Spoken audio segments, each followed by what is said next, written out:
Good morning बच्चों। पिछले class में हम लोग देख रहे थे जीव जनन कैसे करते हैं। उसमें हमने अलैंगिक जनन के बारे में बताया और पौधों में लैंगिक जनन हम लोग देख रहे थे। तो लैंगिक जनन में हम लोग देखे कि 4 चरण इसमें होते हैं: युग्मक जनन, परागण, निषेचन, फल व बीज का निर्माण। युग्मक जनन में अर्धसूत्री विभाजन के दौरान 2 प्रकार के युग्मक बनते हैं, नर युग्मक और मादा युग्मक। परागण में स्वपरागण और परपरागण। इतना हम लोगों ने पिछले वीडियो में देखा है। आज हम लोग आगे देखेंगे कि निषेचन की क्रिया क्या होती है। तो निषेचन की क्रिया के लिए पुष्प के जो स्त्री केसर का भाग था उसको हमने दिखाया कि स्त्री केसर में 3 भाग होते हैं: वर्तिकाग्र, वर्तिका और अंडाशय। तो निषेचन की क्रिया इसी अंडाशय वाले भाग में होती है। अंडाशय वाले भाग में मादा जनन अंग है चूँकि यह, तो उसमें अब निषेचन की क्रिया से पूर्व अंडाशय के अंदर जो बीजांड की संरचना होती है वो कैसी होती है, इसको हम लोग देख लेंगे। पहले बीजांड जो होता है वह अंडाशय के अंदर एक संरचना पाई जाती है जिसको कि बीजांड कहते हैं। इस बीजांड में 3 प्रकार की कोशिकाएं पाई जाती हैं। कोशिकाओं का समूह पाया जाता है। जो डंठल की ओर, वृंत की ओर का जो हिस्सा होता है उसको कहते हैं बीजांड द्वार।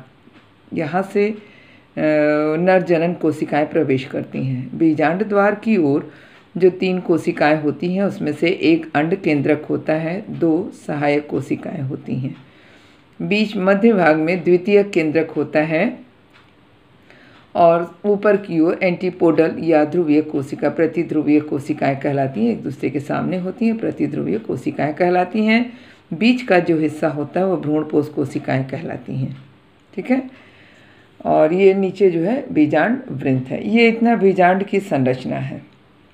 या द्वितीय केंद्रक जो होता है अगुणित कोशिका होती है। जब ये अगुणित कोशिका मिलती है तो द्विगुणित कोशिका बन जाती है।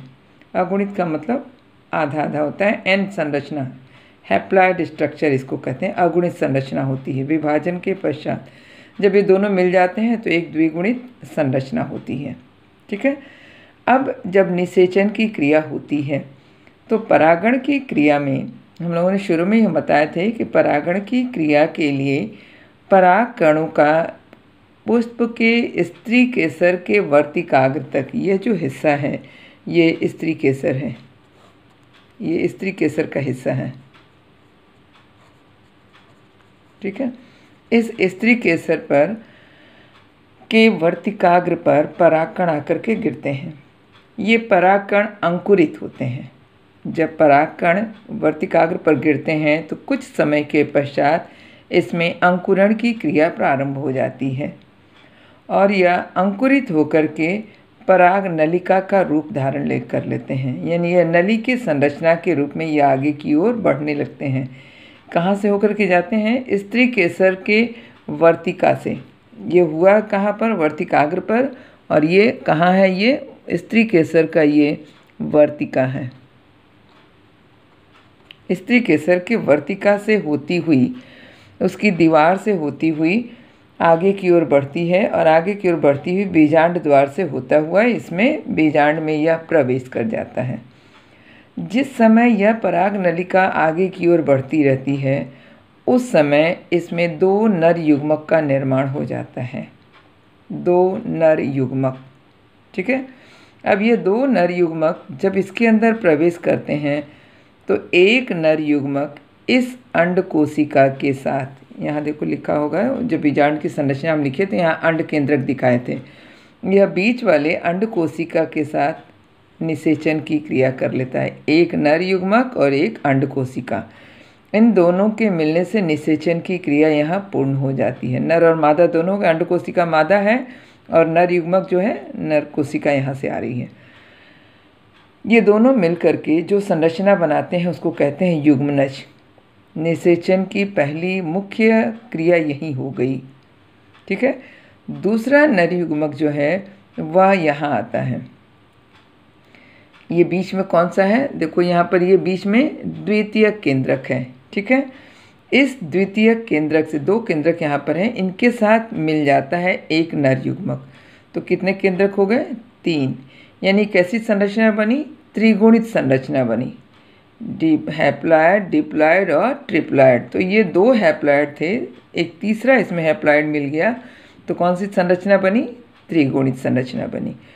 तो ये 2 बार यहाँ निषेचन की क्रिया हो गई, एक बार यहाँ अंडकोशिका के साथ और दूसरी द्वितीयक केंद्रक के साथ। ठीक है, तो यह निषेचन की क्रिया जब यहाँ कंप्लीट होती है, तो चूँकि 2 बार होती है, इसलिए आवृत बीजी में यह निषेचन की क्रिया दोहरा निषेचन कहलाता है, डबल फर्टिलाइजेशन।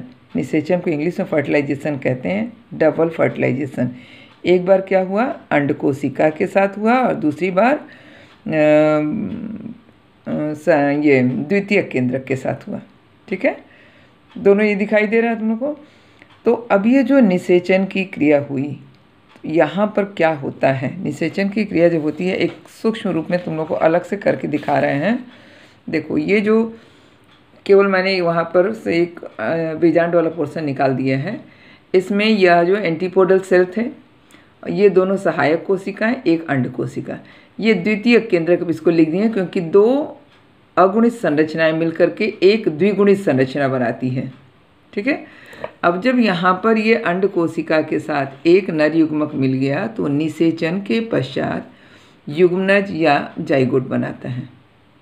ठीक है, दूसरा नर युग्मक यहाँ जब आता है द्वितीयक केंद्रक में, तो द्वितीयक केंद्रक प्लस नर युग्मक निषेचन के बाद त्रिगुणित केंद्रक बनाता है।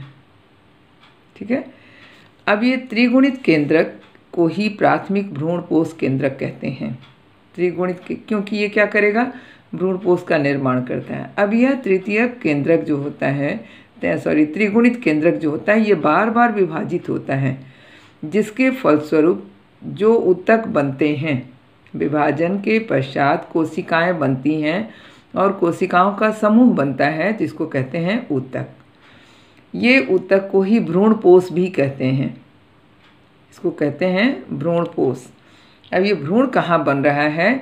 जो ये अंड कोशिका है, यहाँ इसके निषेचन के बाद जो युग्मनज बना, यही युग्मनज विकसित होकर के भ्रूण बनाता है। ठीक है, तो और ये जो है भ्रूणपोष बनाता है। तो भ्रूणपोष का मतलब भ्रूण का पोषण करने वाला भ्रूणपोष कहलाता है।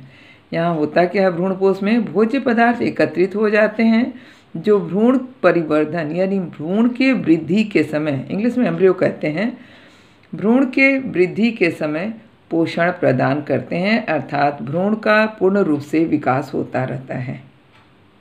ठीक है, अब ये भ्रूण का जब विकास होता रहता है, तो यही भ्रूण आगे चलकर के बीज की संरचना बना लेता है। यही भ्रूण आगे चलकर के बीज की संरचना बना लेता है और इस भ्रूणपोष में से भोज्य पदार्थ यहाँ मिलते रहते हैं, जिससे कि इस बीज का विकास होता रहता है।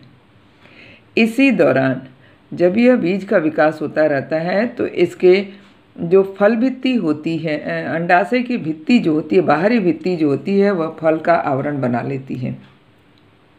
ठीक है, इसलिए दोहरा निषेचन होने के कारण आवृत बीजी पौधों में यह क्रिया द्विनिषेचन कहलाती है।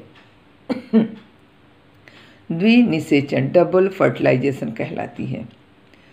निषेचन के पश्चात बीजांड से बीज का निर्माण होता है और अंडाशय से फल का निर्माण होता है। जिस समय निषेचन की क्रिया होती रहती है, यह जो निषेचन की क्रिया प्रारंभ होती है, उस दौरान जब यहाँ से पराग नलिका बनने लगती है, तो ये निषेचन की क्रिया के लिए जैसे ही नर कोशिका या नर युग्मक का निर्माण होता है, उस दौरान स्त्री केसर का वर्तिकाग्र, वर्तिका,